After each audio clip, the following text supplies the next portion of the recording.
Perkenalkan, saya Apriati Pranesti, peserta Diklat Japung Bidan Terampil Angkatan 2020.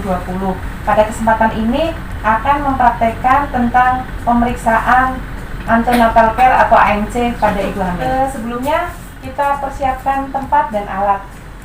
Tempat tidur sudah kita siapkan, kemudian ada satu troli yang berisi alat-alat pemeriksaan, ada Medline, kemudian ada Linex, ada senter, kemudian ada reflex hammer, kemudian ada baskom berisi larutan klorin nanti untuk merendam sarung tangan.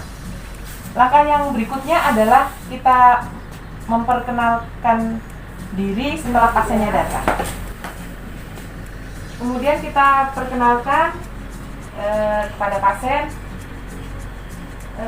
Selamat datang Ibu Ana. Ya, perkenalkan saya Bidan Esti. Ya, masih ingat Ibu ya? Iya. Iya. Kemudian apa kabar hari ini Bu? Baik Bu. Sehat Ibu ya? Iya, sehat. Iya. Walaupun pakai masker tapi kelihatan mukanya berseri-seri Ibu ya. Berarti sehat Ibu ya? Iya. Saya buka Ibu ya. Ada keluhan? Tadi nggak ada keluhan ya Bu ya? Jadi untuk pemeriksaan kehamilan yang kedua ya Bu ya. Untuk pemeriksaan yang kedua saya cek kembali ya dengan Ibu Sahriana, Ibu Ana panggilannya ya Bu ya. Umur 40 tahun, kehamilan yang kelima ya Bu ya. Ini berapa bulan ya Bu ya sudah ya Bu? Saya itu sudah 8. Iya ya, 8 ya Bu ya. Iya, kalau minggu ini sebentar saya cocokkan Ibu yang terakhir bulan 4 ya Bu ya, tanggal 4 ya, hari terakhirnya Ibu ya. Nanti perkiraan di bulan 1 ya Bu ya, bulan 1. Jadi saya cek dulu. Saat ini 36 minggu ya Bu ya, 8. Iya, kalau dibilang 8 bulan ya Bu ya. Gimana dedeknya sehat Ibu dari gerakan-gerakannya? ya sering aja sih Bu. Iya ya, ya dicek ya Bu ya, gerakannya aktif aja ya Bu ya. Iya. Untuk Ibu makan apa? Ada apa nafsu makannya terganggu akhir-akhir ini? Nafsu makannya baik-baik aja? Selama hamil 2 ini kuat aja makannya. Iya, kemudian Awal-awal aja. iya ya. Sering kencing ini mulai sering Ya, kencing Bu ya? sering kencing ya. Untuk yang buang air besarnya lancar aja Bu? Lancar aja. Lancar aja ya Bu. Sering kencing aja. Iya, kemudian ini kan karena anak kelima ya Bu ya, untuk aktivitas Ibu sehari-hari Iya. maksudnya Ya, apakah agak repot Bu. oh karena udah lelah mungkin ya Bu ya? Iya, udah lelah. Ini imunisasinya juga, status imunisasinya udah TT5 ya Bu ya, udah lengkap. Kemudian Ibu nggak pernah pakai KB, Iya. jadi nanti harus dipikirkan ya Bu ya, karena udah anak kelima ya Bu ya. Ini jumlah anak hidup 4, yang terakhir 2 tahun. Kemudian 4-nya itu nggak ada yang prematur ya Bu ya, dari keterangan di sini ya. Semua lahir sesuai umur ya Bu ya, 9 bulan semua ya Bu ya. Terus nggak pernah keguguran ya kalau menurut di keterangan ini. Terus kemarin yang nolong persalinan yang terakhir siapa Ibu? Bidan. Oh, bidan ya, ya betul bidan. Kemudian Ibu di dalam keluarga ini ada nggak yang sakit berat, misalnya ada yang dalam pengobatan, misalnya ada yang sakit paru-paru? Nggak ada ya Bu ya, sehat semuanya ya Bu ya. Iya, ini karena musim COVID, Ibu pasti menerapkan protokol kesehatan ya Bu. Iya, jadi pakai masker kan. oh iya, harus pakai masker ya. Anak-anak juga kalau di rumah kalau mau keluar, pakai masker. Dianjurkan untuk sering cuci tangan Bu. Iya. Oh iya. Terus ini gimana Bu? Suami dengan kehamilan Ibu yang ini atau memang karena memang yang mau hamil anak kelima ini suami ya Bu ya? Suami kan mau anak laki-laki. Oh iya ya, ini untung pernah USG hasilnya laki-laki ya Bu. Mau Iya. mudah-mudahan sesuai dengan ini Iya. Banyak suruh hamil lagi. Oh iya ya. Ibu di rumah itu ada anggota keluarga yang lain, Bu, selain ibu dan anak-anak? Nggak ada ya, jadi cuma keluarga inti ya. Iya, terus ini ibu kan orang mana, Bu? Ini orang Sulawesi ya, Bu ya? Iya, Ada nggak yang memang ada kebudayaan yang misalnya tradisi yang apa harus diterapkan ini selama hamil ini, Bu? Enggak sih kalau saya, Bu. Udah nggak pakai lagi ya, Bu ya? Iya, jadi nggak banyak pantang ya, Bu ya. Pokoknya apa yang penting ibu sehat, bayinya sehat. Pokoknya ibu nggak ada pantangan ya, Bu ya. Iya, betul. Memang harus seperti itu, Bu. Iya. Mungkin pertanyaannya ini ada, Ibu ada pertanyaan? Nggak ada ya, Bu ya. Periksa saja. Periksa saja ya, Bu ya. Iya. Jadi sebelumnya kita menimbang dulu ya, Bu ya. Nah, Ibu saya siapkan untuk menimbang berat badan. Kita siapkan, pastikan angka di 0. Kemudian kita persilakan ibunya. Ibu silakan nimbang, Ibu dari sebelah sana. Sepatunya dilepas ya, Bu ya. Iya. Iya. Iya. Ibu lihat ke depan. Biar saya yang melihat ya, Bu ya. Iya. Iya, 69, Bu. Naik kemarin 67. Oh, naik 2 kilo, Bu. Iya, Bu. Ini kita lanjut ke pemeriksaan ya, Bu ya. Yang pertama saya periksa dulu tensi darah ya, Bu ya.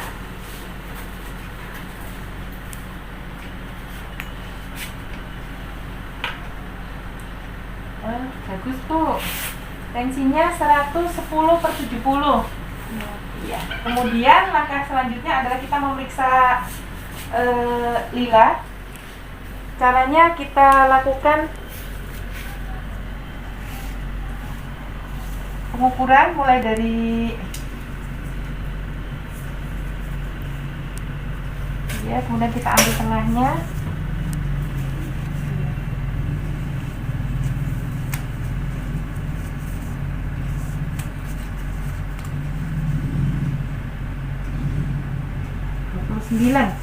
Iya, ya, Bu ya, 29. Kalau kurang dari 23,5 itu yang dinamakan kekurangan energi kronis atau CAC. Tapi Ibu udah 9 berarti normal, Ibu ya. Kemudian nimbang, kita pastikan timbangan ini di 0. Kita persilakan ibunya, Bu, silakan dilepas alas kakinya, Ibu ya.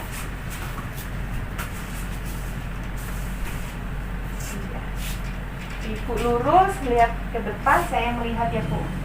Oh iya, 79. Ya. Naik ya, Bu ya. Sebelah sini, Bu, untuk tinggi badan.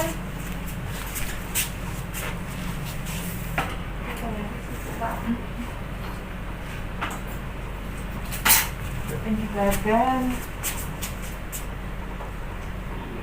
157. Ya, Ibu silakan ke tempat tidur ya, Bu ya.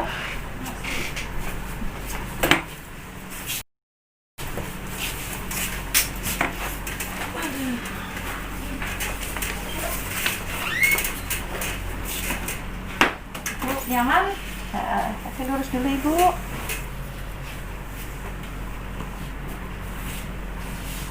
Kita mulai pemeriksaan head to toe. Jadi mulai dari kepala sampai dengan ujung kaki. Yang pertama kita mulai dari kepala. Mohon maaf ya, Bu, agak dibuka sedikit ya, Bu. Kita lihat rambutnya apakah bersih atau tidak, kemudian apakah ada ketombe atau tidak. Kemudian kita raba apakah ada benjolan atau tidak. Kemudian muka, Ibu mohon maaf, maskernya saya buka ya, Bu. Iya. Kita lihat muka apakah ada pembengkakan atau tidak. Kemudian mata kita mau lihat apakah anemis atau tidak. Kemudian dari hidung, Ibu ada pilek, ada apa tidak, Ibu ya? Kemudian mulut, kita minta ibunya untuk buka mulut, kita lihat apakah ada sariawan atau tidak. Kemudian apakah ada sakit gigi atau tidak. giginya ada yang berlubang Ibu? Oh enggak ya Bu ya? Iya, kemudian turun kita pemeriksaan ke leher, kita raba apakah ada pembesaran vena jugularis, pembesaran kelenjar limfe, kita pastikan enggak ada. Iya. Dada, payudara dan fungsi pernapasan. Periksa payudara dan ketiak.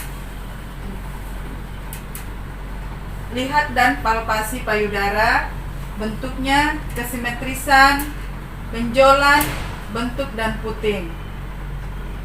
Inspeksi dan palpasi daerah ketiak. Adanya benjolan, pembesaran kelenjar getah bening. Ibu diminta berbaring dengan lengan kiri di atas kepala. Ada di atas Ibu ya. Kemudian lakukan palpasi payudara kiri secara sistematis sampai aksila. Ya. Catat adanya massa, benjolan yang membesar atau retraksi dimpling. Ulangi prosedur tersebut Kanan untuk ya, Bu. payudara kanan. Perhatikan bagian areola dan papila untuk dilihat kondisinya kering, pecah, pendek atau rata. Apakah ada bagian yang nyeri tekan? Tadi jadi Bu, waktu ditekan, oh enggak. Pijat daerah areola, lihat ada tidak pengeluaran kolostrum.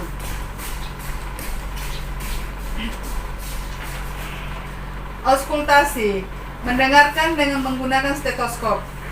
Caranya, Ya.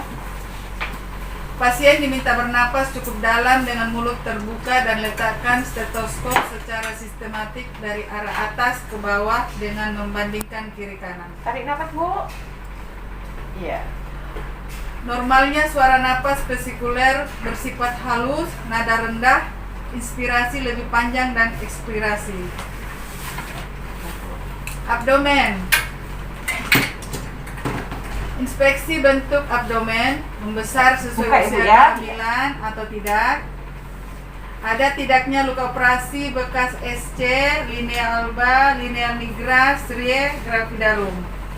Palpasinya, tentukan tepu dengan cara pasien tidur terlentang dengan kaki ditekuk. Sedikit tekuk Bu. Iya. Pemeriksa menghadap ke arah muka pasien, Iya. uterus diketengahkan dengan dua tangan. Setelah fundus uteri dapat difiksasi. Iya. Ukur fundus dengan tangan jika ukuran kehamilan lebih dari 20 minggu, sedangkan ukur kehamilan 24 minggu, lebih dari 24 minggu, ukur dengan menggunakan pita ukur. Level 1. Tentukan bagian janin yang terdapat di fundus dengan cara tangan kanan kiri meraba bagian fundus.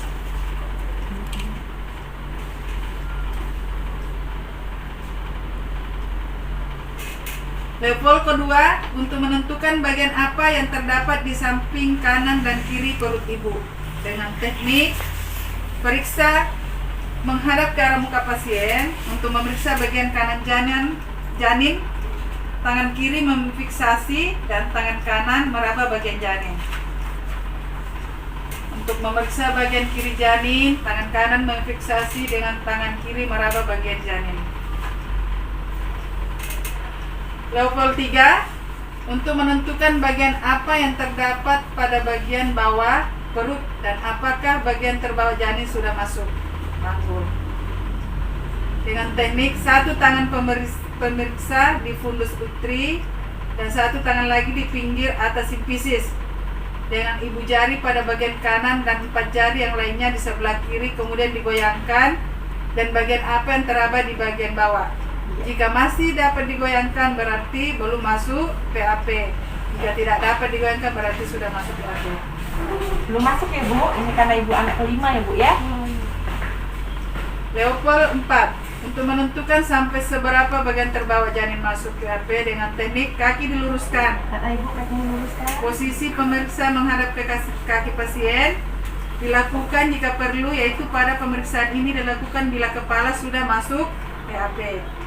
Jika 5/5 yang teraba berarti kepala belum masuk PAP. 4/5 yang teraba berarti kepala sudah masuk PAP 1/5. 3/5 yang teraba berarti kepala sudah masuk PAP 2/5. 2/5 yang teraba berarti kepala sudah masuk PAP 3/5. 1/5 yang teraba berarti kepala sudah masuk PAP 4/5. Keterangan ciri kepala bulat, keras, melenting, syarat belum masuk PAP. Bulat, keras, sudah masuk PAP. Pemeriksaan Leopold atau pemeriksaan bagian perut, kita melanjutkan pemeriksaan untuk bagian kaki. Bu, maaf ya Bu, saya lihat kakinya. Kita lihat kakinya apakah ada bengkak atau tidak. Jadi dengan cara 2 jari menekan. Kalau memang begitu kita tekan ada cekungan, berarti pasiennya ada bengkak atau udim. Gak ada bengkak ya Bu ya. Kemudian selanjutnya adalah kita melakukan pemeriksaan refleks pada kaki menggunakan refleks hammer. Ibu kita minta untuk duduk. Ibu duduk dulu, Ibu miring dulu baru duduk. Oke Bu ya, capek Bu. Ibu kakinya sebelah sana, Ibu gantung. Sebelah sini Bu ya.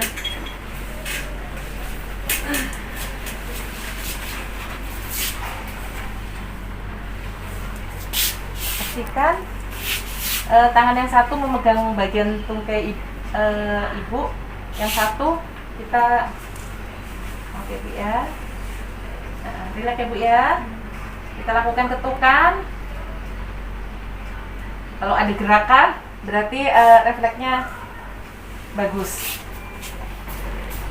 Untuk pemeriksaan genitalia interna kita tidak lakukan, tetapi bisa kita tanyakan. Jadi bisa kita tanyakan ke ibunya, apakah ibu selama kehamilan ini ada keputihan atau tidak, kemudian ada pengeluaran lain selain keputihan, misalnya cairan atau darah atau yang lainnya. Kemudian kita tanyakan juga ke ibu apakah ada gatal-gatal di sekitar misalnya selangkangan. Jadi bisa kita tanyakan, jadi tidak harus kita buka. Tapi kalau misalnya ibu tersebut ada keluhan yang berhubungan dengan pertanyaan tadi, bisa kita melakukan pemeriksaan sesuai dengan keluhan pada ibu. Demikian yang bisa saya sampaikan tentang pemeriksaan kehamilan pada ibu.